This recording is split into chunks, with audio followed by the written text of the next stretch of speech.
Okay, yeah, that's what I'm saying. But I was saying like all of our sounds, like oh, that's what I was saying. All of our sounds were cultivated because we all helped each other create them. You can hear aspects of each other's techniques in each beat. That's what I was trying to get to, but I had to get all the way back to that thought. So like example, I'm used for like in my beats example, that back to back hi hats, that's straightness like that you could say that's 2K20. I'll say my beats is pain easy. I'm gonna get back to that. But like yeah, this is going to go into that. It's because the way I make my beats is the way I make my beats personally is I put different techniques. Like a painter, I put different techniques to create the beat. I don't necessarily go for what necessarily type of beat is gonna be. But like, so what I'm trying to say is, okay, the techniques in my beat. So like nostalgia's back-to-back hi-hats, like the what you could say is I used to call it like the plug-in B hi-hats. The what's good chromatic, like the plug-in B like the plug-in B summers type shit. That's how I always knew because my thing is I used to not listen to music. I would just hear songs as they come to me and like niggas would say, okay, this is plug-in B, this is what it sound like, okay. And I would decide the way I listen to it, I can listen to a song and try and break down the stems in my head. That's how I learned how to make that's how I learned a lot of different things. So like Ethereal's beats, the way he does his the way he mixes his beats, so like he'll do the kick first and then he'll put the 808 under it, but the 808 would be very simple. I had to figure that out just by like, you have to listen to that shit a couple times and just break down the stem. Y'all, the more you listen to music, you have to listen to it with a more perspective. And just I would do that like with my homies. So like example, so like I'll say like nostalgia, my melodies would be more like on some old 20 World type shit when he was on his 24K shit. You probably don't even know about when 20 was 24K. That boy was going crazy, but that man's melodies was insane. His melodies now is insane, but that boy melodies back then, it was like a cool 6 months. This man was going fucking nuts. Because it's like he mastered that you only need purity, and like that's like a challenge. Like if you can make anything with purity, any type of mel, make that shit sound good, bro, you're like that. All you need is purity, because then after that, when you get to the other VSTs, you're really gonna be like that. We just use purity as an example because purity is like the starter. That's the starter VST. That's what we always start with. That's like the basic. It got everything. It's a lot of sounds. If you really look at purity, it's really a lot of sounds. You're just not clicking through all of them like other VSTs.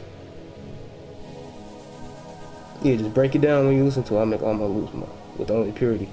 See, yeah, but at one point when you master purity, you should only be using purity to like get your melodies better. Once your melodies get to a certain point, you should not be using purity no more. We had this man Jo. We had this man going crazy with purity. He was going crazy. Made some gas. We told this man get off of purity. He went even crazier, bro. That boy Jo was going even crazier. I'm not gonna say the VST with the sauce was, but that boy Jo was going crazy when he got off of purity, because he had just put so much time in. He just knew how to, once you know how to like make the melodies, bro, it's a certain, you need to be able to make a melody with a technique and not trying to make a beat. I don't know how to explain it. So like example, I was gonna do a tutorial today. I was either gonna do a 90s R&B or I was gonna do the minor ninth, because I can prove and show y'all with the minor ninth chord you can make any beat. You can change it to major, don't worry. But that minor ninth chord, bro, kills half the time, bro. Because once you get them chords on the beat, this is sauce. This is sauce. This is what I mean by technique. Once you get them chords on the beat, bro, once you get the chords, the rest is gonna come to you. You're going to hear it. Once you get them chords laid out right, bro, the rest of the beat is gonna come to you. You're just gonna hear it, bro. For me, at least, it's like that. Let me send in some loops I made on purity for the right back. And then more techniques I learned was that was like that's how I learned and got better with the melodies. So another technique I learned from the homies was Bisu showed me how to he showed me sound selection. He showed me how to mix the sub 808, because I was struggling with that for a long ass time, and he showed me how to do that. I incorporated that into my sauce. And what else was it? Balenci, before he was on the Halo wave shit, he was going crazy with doo-wop cane beats. Like, he mastered the doo-wop sauce. He got that shit down packed. But it's just a certain way you have to make the melody. Because before the way I made my melodies, I'll make them in 8-bar loops, or like a 4-bar loop, like the full loop. Now I make them in 2-bar loops, duplicate it. Then the last section I'll add some variation. It makes it easy, because the reason I did that is like I would make full melodies, and the thing is, it's easier for the artist to rap on. The more like repetitive it is, like a more simple beat. So that's another thing I had to learn. Is simplify the beats. That's the last thing. That's the last thing, and probably the most key is simplify the beats, bro. You might have some. Yeah, I see you just said it. You might have some shit in there, but you need to just simplify beats.